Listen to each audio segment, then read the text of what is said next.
Hello everyone, welcome back to the channel. In today's video, I'll show you how to use the calendar feature in Evernote. First, open the Evernote application and sign in to your account. After logging in, go to the left sidebar and click on the calendar icon. This will open the Evernote calendar page. Here you can see your daily calendar view where your events and tasks can be managed. At the bottom of the left panel, you'll also notice the Connect Calendar section. Evernote supports both Google Calendar and Microsoft Outlook Calendar. These options allow you to connect your existing calendar with Evernote so your schedule and events can appear in one place. At the top of the page, you'll also see the New Event button, which can be used to create calendar events.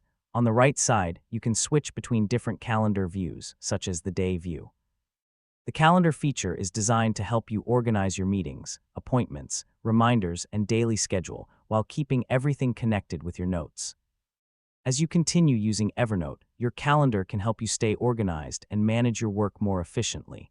And that's it. This is the calendar feature available in Evernote. If you found this tutorial helpful, don't forget to like this video, share it with your friends, and subscribe to the channel for more Evernote tutorials and tech guides. Thanks for watching, and I'll see you in the next video. Goodbye.